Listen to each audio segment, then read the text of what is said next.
भगवत प्राप्ति की इच्छा जिस समय भक्त के हृदय में आती है, उस समय जो साधन चलता है वो भगवान की कृपा से, भगवत प्राप्ति होती है वो भगवान की कृपा से। इसलिए साधक में कभी अहंकार नहीं आता जो कृपा पात्र होता है। जैसे भगवान ने कृपा की, गुरु की शरण करवाई, तो भगवान कह रहे तद्विद्य प्रणिपातेन परिप्रश्नेन सेवया उपदेक्षन्ति ते ज्ञानम ज्ञानिनस तत्वदर्शिना। अपने गुरुदेव के समीप जाओ, साष्टांग दंडवत करो, भली भांति सेवा करो, सेवक की भांति होकर निष्कपट भाव से फिर प्रश्न करो, तब वो तुम्हें जो ज्ञान देंगे तुम्हारे हृदय में वो तत्व ज्ञान प्रकाशित हो जाएगा। श्रुति भगवती कहती है उत्तिष्ठ जागृत प्राप्य वरान निबोधत क्षुरस्य धारा निशिता दुरत्यया दुर्गम पथस्तत् कवयो वदंती। श्रुति वेद कहते हैं उठो ऐ जीव, जागो और महान पुरुषों की खोज करो और महापुरुषों के समीप जाकर उनके चरणों की वंदना सेवा करके उनसे ज्ञान प्राप्त करो। ये मार्ग छुरे की धारा के समान, गिरते हुए देर नहीं लगती, केवल उनकी आज्ञा पर चलना नहीं गिर जाओगे। छुरे की धारा बहुत पतला मार्ग, छुरस्य धारा निशिता दुरत्यया दुर्गम पथस्तत् कवयो वदंती। ये छुरे की धार के समान ये ज्ञान का मार्ग भगवत मार्ग है। जैसा ज्ञानी गुरुदेव कह रहे हैं ठीक वैसे ही मार्ग पे चलोगे, कभी गिरोगे नहीं।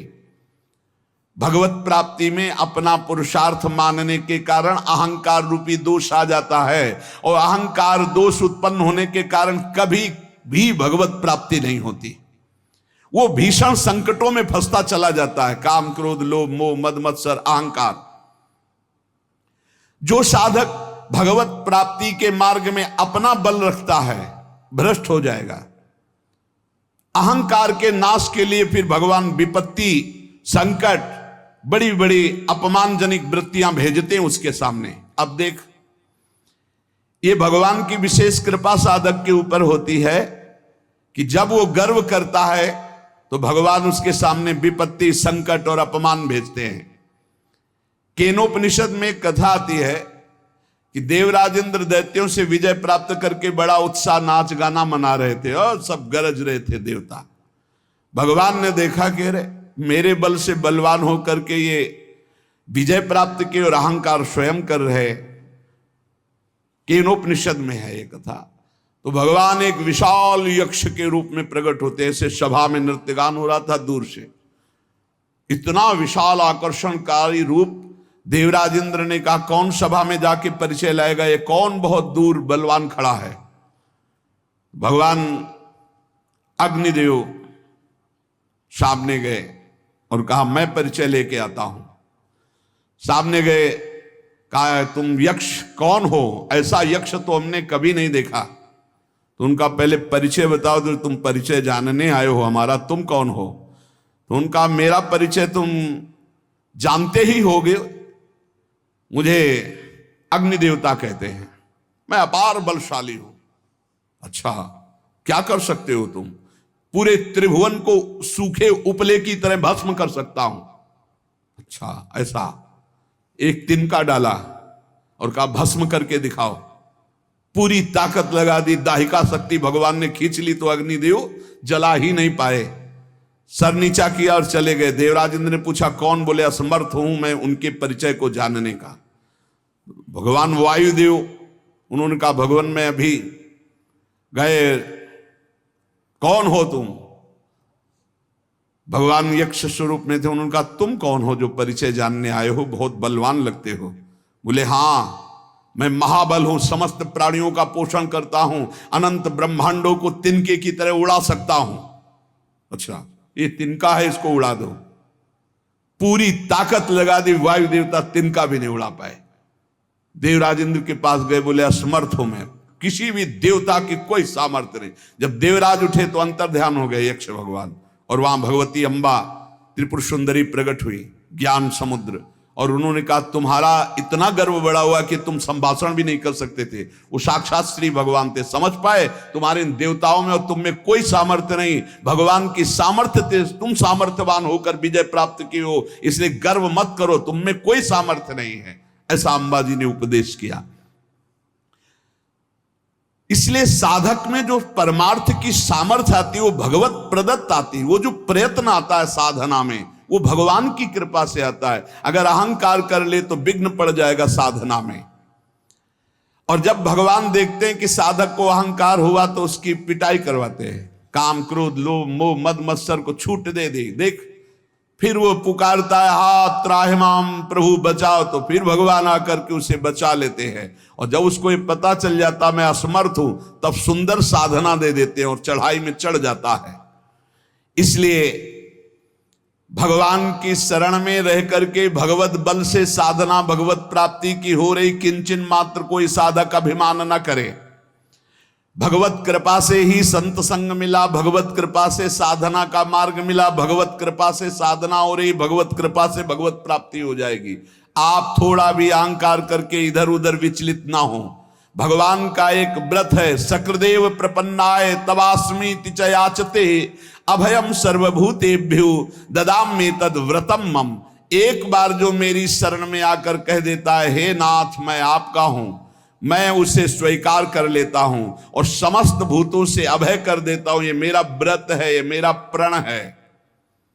फिर ये मनुष्य भगवान की शरण में आकर अपना कल्याण क्यों नहीं चाहता जब भगवान ऐसा कह रहे। दया सागर भगवान जीवों पर इतनी अपार दया किए हुए हैं कि कोई उसकी सीमा नहीं है। वे क्या दया किए, क्या दे देते हैं। घंटों के ऑक्सीजन का पैसा लगाओ, देखो जब अस्पताल में ऑक्सीजन लगता है ना फिर घंटों का पैसा लगता है। यहां पूरा जीवन हो जा रहा है ऑक्सीजन लेते, कितनी फीस दे रहे हो भगवान को। आकाश वायु जल पृथ्वी, कितनी भगवान की अहेतुकी कृपा हम पर, दया ही दया है। भगवान ने तो सब कुछ किया, तुम्हें बना दिया, तुम्हारे शरीर को बनाया, सब तुम भगवान के लिए क्या कर रहे हो। भगवान असीम कृपा सब पर किए हैं। दया सागर का यदि हम ये कहें कि भगवान बड़े कृपालु बड़े दया सागर हैं तो हम आपको सही कह रहे हैं। उनकी महिमा के आगे निंदा करने के जैसे समान है, क्योंकि सागर की तो सीमा है, भगवान की दया की तो असीम है, असीम कृपा है। भगवान की दया की कोई सीमा नहीं। अच्छे अच्छे बड़े बड़े महाभागवत हुए, कोई भगवान की सीमा को नहीं पार पा पाया। आप कल्पना नहीं कर सकते भगवान की दया से क्या हो सकता है। कोई ऐसा उदाहरण नहीं है कि भगवान की हम दया को समझा सके। बस इतना उदाहरण देते हैं कि जैसे मां है, असंख्य जीव हैं और सब मां से ही पैदा हुए हैं अपनी अपनी। अगर असंख्य माताओं का प्यार मिलाया जाए तो जो अपने पुत्र के दया स्नेह में मां बावरी बनी रहती है एक वात्सल्य से, ऐसी अनंत माताओं का वात्सल्य जोड़ा जाए तो हमारे वात्सल्य समुद्र भगवान के एक बूंद के बराबर भी नहीं। ऐसे कृपा समुद्र भगवान है। ऐसी हालत में हम भगवान की दया की बात कैसे तुम्हें बतावे। मां अपने बच्चे के लिए जो कुछ करती उसमें बहुत प्यार होता है, उसमें दुलार भरा होता है। आप इतना समझ लो, बच्चा शरारती है और दोष के कार्य करता है तो माता ही जो बहुत दूध पिला करके पुष्ट किया है वो थप्पड़ भी जमाती है, वो डांट भी लगाती है। ऐसा ही कुछ भगवान भी करते हैं। जब तुम मनमानी आचरण करते हो, धर्म विरुद्ध आचरण करते हो, तो वही दया समुद्र भगवान दया करके फिर विपरीत परिस्थितियां देते हैं। वो रोता है, लेकिन देखो एक बात यहां ध्यान रखना है, जब बच्चे को मां मारती तो बच्चा दूसरी तरफ नहीं भागता, मां की तरफ ही भागता है। ये खास बात है। मां मार रही तो भी वो गोदी में उसी की चढ़ना चाहेगा, यही खास बात है। बच्चा किसी और का आश्रय नहीं ले सकता। ऐसे ही सकृदेव प्रपन्नाय तवास्मीति च याचते। कैसी भी परिस्थिति दुख की हो, भक्त को भगवान को ही पुकारना चाहिए। परिस्थिति तभी आती है जब अहंकार कोई न कोई, किसी तरह का अहंकार, तभी विपरीत परिस्थिति आती है। अगर कोई उससे कहे कि देखा ना मामा कहता था, पीटा ना तेरी मां ने, अब तू कहां जाएगा, तो मामा ही कहेगा, मां की तरफ ही भागेगा। ऐसे ही हमें हरि हरि पुकारना है, हरि की तरफ ही चलना चाहिए जितनी विपत्ति आ जाए। इस बात पर बहुत ध्यान देना चाहिए। और जब वो मां पीट लेती है और बच्चा दौड़कर मां की तरफ जाता है तो हृदय से लगाती, आंसू पोंछती, कहती बहुत आज पीटा ना। देखो तू क्यों उपद्रव करता, मैं नहीं चाहती तुझे पीटना पर तू उपद्रव करता है, मुझे पीटना पड़ता। ऐसे हरि फिर दुलार करते हैं, ऐसे हरि आंसू पोंछते हैं किसी न किसी रूप में आकर के। भगवान स्वयं साधक को अध्यात्म की ऊंचाई पर चढ़ाने के लिए छोड़ देते हैं। चलो, जैसे अपने छोटे से बच्चे को जब मां चलना सिखाती है, पहले पकड़ के फिर छोड़ देती है, चलो। लड़खड़ाता है तो पकड़ लेती है, पर वो चढ़ाती है। बच्चे को चलना भी वही सिखाती है और मालिश भी वही तेल की करती है, पैरों को पुष्ट भी वही कर, पूरा का पूरा कार्य भगवान कर रहे हैं। पकड़ के सत्संग में लाना, सिखाना, चलाना, अध्यात्म की ऊंचाई तक सब कुछ भगवान कर रहे हैं। जैसे वो मां बच्चे को ऐसे चलाती है, ऐसे श्री भगवान चला रहे हैं। मां का प्यार बच्चा भूल सकता है, लेकिन मां का प्यार सदैव बच्चे के प्रति बढ़ता जाता है। मां स्वार्थी भी हो सकती है क्योंकि माया जनित उसका प्यार है। भगवान का मायातीत प्यार है, वो हर स्थिति में बढ़ता रहता है। इसलिए इस रहस्य को जानने वाला पुरुष भगवान की दया और करुणा पर विश्वास करके अन्य आश्रय कभी नहीं लेता। एक वचन आता है कि राम सिंधु घन सज्जन धीरा, चंदन तरु हरि संत समीरा, मोरे मन प्रभुवश विश्वासा, राम ते अधिक राम कर दासा। भगवान समुद्र हैं तो संत मेघ हैं, भगवान चंदन है तो संत पवन है, वायु है। इसलिए मेरे मन में ऐसा विश्वास आता है कि भगवान से बढ़कर भगवान के भक्त जन हैं। समुद्र जल से परिपूर्ण है, परंतु वो जल किसी काम में नहीं आता, ना कोई उसे पीता है, ना वो खेती सींचने के काम में आता है। लेकिन जब बादल बन करके बरसता है तो मोर, पपीहा, खेती, पूरे जगत को आनंद की लहर बरसाता है। इसी प्रकार परमात्मा सच्चिदानंद घन समुद्र है, लेकिन संत जन बादल बन करके उसी समुद्र से, उसी आनंद से आनंद लेकर बरसाते हैं। तभी सबके हृदय में क्षमता, शांति, प्रेम, जितेंद्रियता, बुद्धिमत्ता ये सब बढ़ने लगती है। साधक रूपी मोर, पपीहा ये सब आनंदित हो उठते हैं जब संत रूपी मेघ गरजते और बरसते हैं। उनकी गर्जना, उनकी वर्षा आनंद सिंधु भगवान की वर्षा है। आनंद सिंधु समुद्र से आनंद लेकर वर्षा करना है। जैसे चंदन में सुगंध होती है, परंतु वायु स्पर्श न करे तो बगल के वृक्ष तक नहीं पहुंच सकती, और वायु स्पर्श करती तो दूर दूर के नीम बबूल भी चंदन की तरह सुगंधित हो जाते हैं। ऐसे ही संत जन, भक्त जन, भगवान है चंदन और ये है वायु।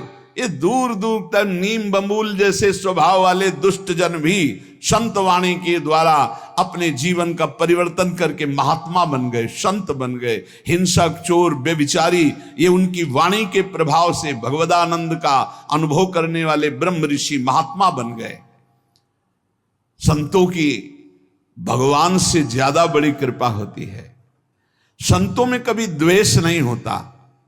उनका हृदय ऐसा होता है कि दूसरे को जरा भी दुख के समीप जाते हुए देखकर उनका हृदय कांप उठता है। हे क्यों जा, अच्छा उसको लग रहा है मैं बहुत अच्छे मार्ग में जा रहा हूं, उनको लग रहा है दुख में फंसने जा रहा है। इसलिए संतों की बात कभी कभी कड़वी लगती है। नारद सिख जे सुने नर नारी, और अवश्य भवंतज होए भिखारी।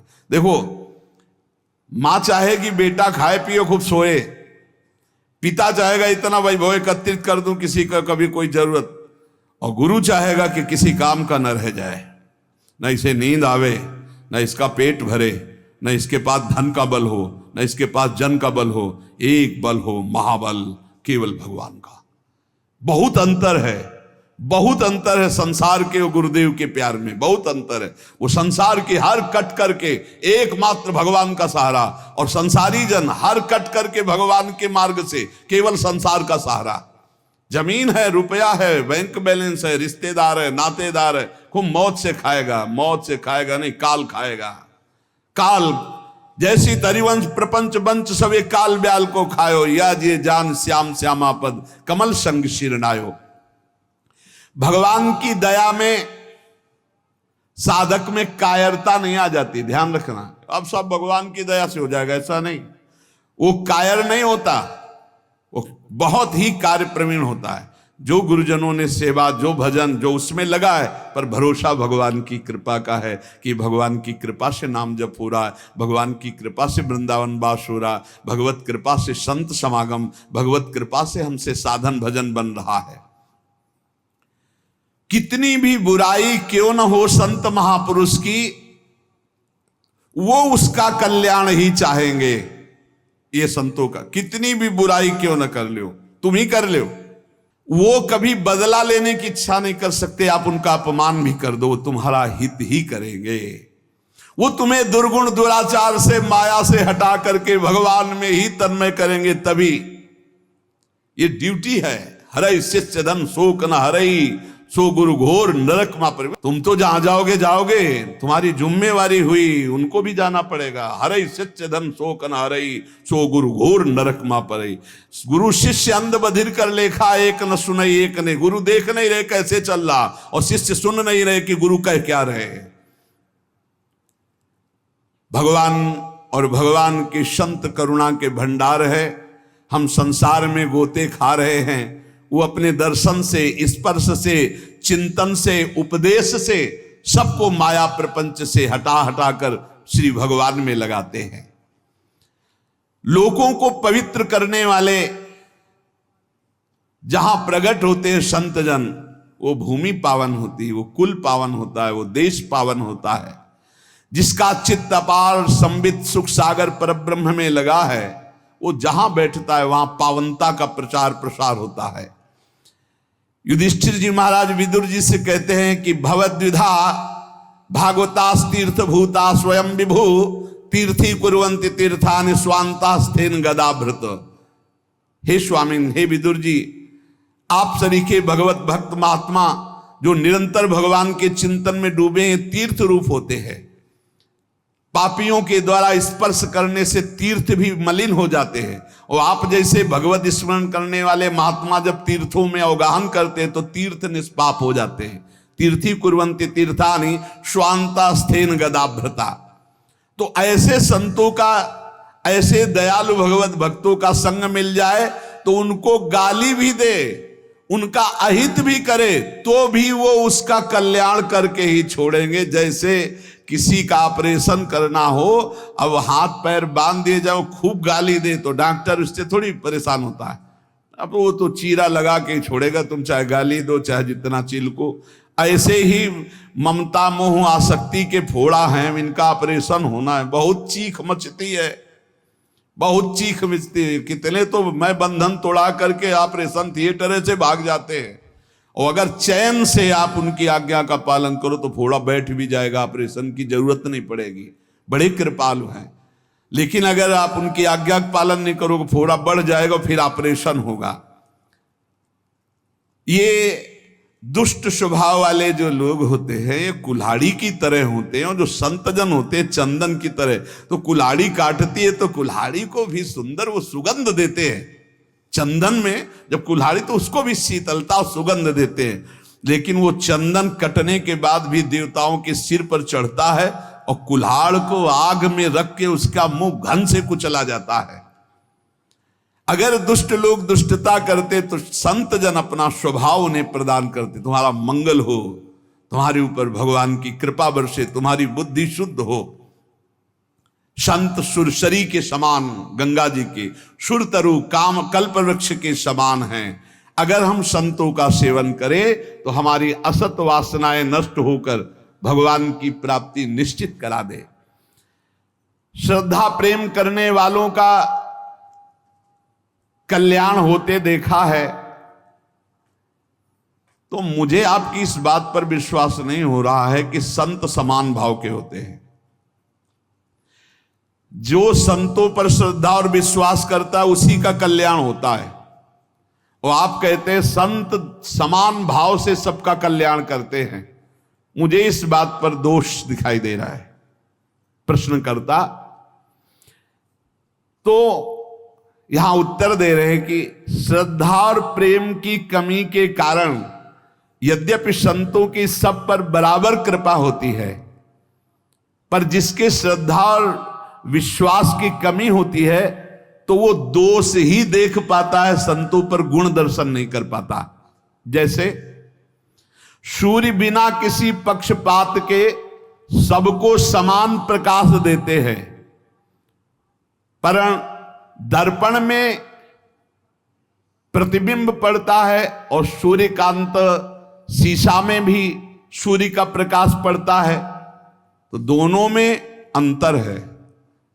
दर्पण में केवल एक चमक भर आएगी और सूर्यकांता शीशा में आग पैदा हो जाएगी। उसके ऊपर आप कागज कुछ रखो, आग पैदा कर देगा। ऐसे ही कोई इसमें सूर्य का दोष नहीं कि उस दर्पण में कम प्रकाश दे रहे हैं, उसमें ज्यादा दे रहे हैं। इसी प्रकार संत बराबर कृपा करते हैं, पर श्रद्धा और विश्वास जिसमें संतों के प्रति है वहां ज्यादा कृपा प्रकाशित हो जाती है, और जो कम श्रद्धा वाले होते हैं उनको कम लाभ मिलता है, और जो बिल्कुल श्रद्धा नहीं है तो उनको लाभ ही नहीं मिल पाता है। संतों के पास उनको फिर जब श्रद्धा ही नहीं तो लाभ नहीं मिल पाता। जैसे दर्पण का उदाहरण दिया, शीशा का, एक शीशा केवल थोड़ा तेज पलटकर दूसरे के तेज पड़ेगा, और एक शीशा पलटकर आग पैदा कर देगा, सूर्यकांत शीशा। सूर्य सबको स्वाभाविक प्रकाश देता है, पर उल्लू बिल्कुल प्रकाश का लाभ नहीं ले पाता है। तीन बातें कही, जैसे दर्पण और सूर्यकांत शीशा और ऐसे समान भूमि, वो पलटकर समान भूमि थोड़ी प्रकाश दे सकती है। ऐसे ये उल्लू प्रकृति के जो दुष्ट स्वभाव के लोग होते हैं, ये संत रूपी सूर्य का लाभ नहीं ले पाते। श्रद्धा और विश्वास जितना प्रबल है कि गुरु साक्षात परब्रह्म, काम हो गया, हम तो हर समय परब्रह्म को देख रहे हैं, परब्रह्म का भाषण सुन रहे हैं, परब्रह्म के समीप है, परब्रह्म की कृपा दृष्टि, मेरे कल्याण में क्या फर्क, उसके कल्याण में कोई फर्क नहीं। ये वैसे साधु तो नहीं है जिससे कल्याण हो जाता है, बिल्कुल वैसे ही अनुभव होगा। ये यथा माम प्रपद्यन्ते तास तथैव भजाम्यहम्। उल्लू के लिए चाहे जितना सूर्य प्रकाश हो उसको कुछ नहीं सुख मिलना, उसको अंधकार में सुख मिलता है। ऐसे ही चंद्रमा सर्वत्र बिखरी हुई चांदनी को सुख प्रदान करने के लिए, लेकिन चोर को बुरा लगता है चांदनी, इसमें चंद्रमा का दोष क्या है? ऐसे ही संत महापुरुष परोपकार के लिए, पर जो नीच प्रकृति वाले, चोर प्रकृति वाले, उल्लू प्रकृति वाले हैं, वो संतों से द्वेष करते हैं, उनको गाली देते हैं, उनकी निंदा करते हैं, और इसका फल होता है कि वो दुर्गति को प्राप्त होते हैं। यदि कहा जाए ऐसे दयालु पुरुष प्रत्यक्ष जो भगवत प्राप्त महात्मा है, तो उनकी बुद्धि क्यों शुद्ध नहीं हो गई? दुष्ट है तो उनकी बुद्धि क्यों शुद्ध नहीं हो गई? इसका उत्तर है कि संतों का गुण, प्रभाव और तत्व बिना श्रद्धा के नहीं आप लाभ ले सकते। श्रद्धावान लभते ज्ञानम, जितनी जोर की श्रद्धा संत पर, जितनी जोर की समर्पण वृत्ति, उतना ही लाभ। जब श्रद्धा होती ना तो हम अपनी तरफ जब देखते तो लगता है निहाल हो गए, आज हमको देखा, आज हमारी तरफ मुस्कुराए, आज हमसे बात किया, अरे आज तो हमारे ऊपर सर पे हाथ रख दिया, अरे हम तो निहाल हो गए। श्रद्धा विश्वास नहीं है तो दुर्योधन को कोई फर्क नहीं पड़ रहा, भगवान भी बात कर रहे हैं। कभी कभी संतों के कुछ आचरण ऐसे होते हैं जिनको हम ना जानने के कारण दोष दर्शन कर लेते हैं। एक कुत्ता एक माट रखा था, उसमें कुछ खाने का था, चीनी आदि, तो ऐसे मुंह डाला, अब मुंह तो चला गया, लेकिन जब ऐसे किया तो निकला नहीं, तो भरभरा करके उसने ऐसे दीवार में ठोका, तो आधा तो टूट गया, आधा ऐसे ऊपर का हिस्सा। अब एक संत ने देखा, अरे तो कुत्ता बहुत परेशान है, लाठी उठा के, अब वो कुत्ता भागा कि इससे तो मटकी से तो बच सकते, लेकिन लाठी से नहीं बच सकते। संत पीछा के कुत्ता भागता जा रहा है, आखिरकार संत दौड़कर लाठी का प्रहार किया। कहां? उसके गले में पड़े हुए उस मटकी के शेष भाग। अब वो टूटा। बाद में कुत्ते को समझ में आया, मुझे नहीं मार रहे थे, ये तो हमारे बंधन को काट रहे थे, जो गले में बंधन उस माट का हो गया। कुछ ऐसा ही संतों के प्रति भी होता है। देखते हैं कि इसके गले की फांसी बनने जा रहा है। अब वो डांट रहे हैं, वो दौड़ करके उसको संभालने की कोशिश कर रहे हैं, उसको बुरा लगता है। वो कुत्ता समझ रहा था कि मटकी से तो बच गए, क्योंकि फूट गई सांस लेंगे, गले में पड़ी तो पड़ी रहे, लेकिन ये तो लाठी से खोपड़ी फोड़ देगा। लेकिन वो खोपड़ी फोड़ने के नहीं, वो मटकी का जो शेष भाग है उसे फोड़ने के लिए दौड़। ऐसे ही हम देख नहीं पाते हैं कि संत हमारी किस बात पर प्रहार कर रहे हैं, और अगर हम उनकी हर बात में वचनम करिष्येतो में निकल गए। संत महापुरुषों की दया, भगवान की दया समतापूर्ण होती है। संत उसे ही कहते हैं जो विद्या विनय संपन्ने ब्राह्मणे गव्यस्तनी सुनीच सुपाके च पंडिता समदर्शिना। लोग बर्ताव से समता चाहते हैं संत से, तो कह रहे हैं कि बर्ताव में नहीं हो सकता। संत वो है जो विद्या विनय युक्त ब्राह्मण में, गौ में, हाथी में, कुत्ते में, चांडाल में समभाव देखता है, बर्ताव नहीं सम। बहुत समझना नहीं तो ये लगेगा कि समदर्शी संत नहीं है। लोग कहते हैं कि संत तो सब में समान व्यवहार करते, समान व्यवहार हो ही नहीं सकता, समान दर्शन कह रहे हैं। विद्या विनय संपन्ने ब्राह्मणे गव्यस्तनी, गाय में और कुत्ता में समान भाव रखना है, व्यवहार का नहीं, दर्शन केवल, कि कुत्ते में भी भगवान है और गाय में भी भगवान है। व्यवहार अलग होगा, खाद्य व्यवहार स्वरूप आकृति गुण व्यवहार इनको देख के किया जाता है। समता सब में भगवान की है, सब में एक आत्म स्वरूप श्री भगवान है, संत जन ये देखते हैं। अब जैसे हमारा देह समान रूप से हमें प्यारा है, ठीक है, बोले व्यवहार समान होना चाहिए, बिल्कुल समान, यहां लगेगा तो दर्द होगा, यहां लगेगा तो दर्द होगा। ये केवल दर्शन समानता का, व्यवहार में यहां भी भेद हो जाएगा, और अगर भेद का अगर सही व्यवहार ना हो तो मूर्ख का आ जाएगा। नहीं, अब यहां छुआ कोई मतलब नहीं, फिर ग्रंथ छू रहे हो, नीचे के अंगों को छूने के बाद रज लगा के हाथ धोना होता है। क्यों व्यवहार में भेद किया? क्योंकि तुम्हारा ही तो शरीर है। बोले नहीं, इतना तो होगा, व्यवहार में तो भेद होगा, व्यवहार में भेद होगा, दर्शन में भेद नहीं होगा, हमारा ही शरीर है। व्यवहार में भेद स्वाभाविक होता है। आंखों का काम है देखना, कानों का काम है सुनना, इंद्रियां देखो भेद में व्यवहार कर रही हैं। इंद्रियों के द्वारा जो व्यवहार होता है वो भेद में हो रहा है। समता दृष्टि की है आंतरिक, की सब में एक भगवान है। जैसे शास्त्रीय विषमता सिद्ध पुरुषों में भी पाई जाती है, परमार्थ के पथिक को यह विषमता धारण करनी पड़ेगी। व्यवहार में विषमता और दृष्टि में समता। कैसे? बोले माता, बहन, पत्नी, तीनों स्त्री शरीर है, पर व्यवहार तीनों से बिल्कुल अलग अलग होना है। व्यवहार में समता और दर्शन में तीनों शरीरों में एक ही परमात्मा विराजमान है। हम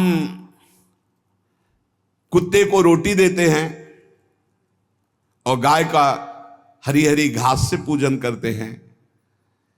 अब हम सोचे कि कुत्ते को हरी हरी घास खवा करके पुष्ट कर दे, होगा क्या? व्यवहार में विषमता है।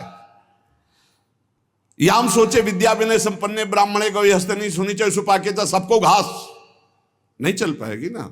विद्या विनय ब्राह्मण जो ब्राह्मण है उसको कचौड़ी पूड़ी खवा करके, गाय को हरी हरी घास खवा के, कुत्ते को रोटी खवा दी, हाथी के लिए और बड़ा चारा डालना पड़ेगा। व्यवहार में नहीं, दृष्टि में समता। ऐसे ही महान जो संत भगवत प्राप्त हैं उनके व्यवहार में विषमता होगी और दृष्टि में समता होगी। उनसे जो बैर करेगा वो दिखाई देगा वैसा, उनके हृदय में बैर नहीं है, लेकिन वो बैर करता है इसलिए उसकी दृष्टि में दिखाई देगा। जो उनसे मित्रता करते हैं वो उनकी दृष्टि से, उनकी दृष्टि में दोनों समान है, पर व्यवहार में जब आएगा तो जो दैन्य होकर प्रणाम नमस्कार करके आर्त भाव उससे मुस्कुरा के बात करेंगे, और जो कटु और क्रूर स्वभाव वाले हैं उनसे उदासीन होकर बात करेंगे, अंतर में उनके कोई भी द्वेष नहीं है, वो समता को प्राप्त महापुरुष हैं। अनुकूल पदार्थ आएगा मुस्कुरा के पाएंगे, प्रतिकूल आएगा हटा देंगे, ये व्यवहार है, समता एक दृष्टि है। इसलिए हम संत महात्माओं की आज्ञा का पालन करें, भगवान की कृपा से सत्संग मिलता है। हम अपने जीवन को सुधारने की चेष्टा करें, निरंतर नाम जप करें। शेष चर्चा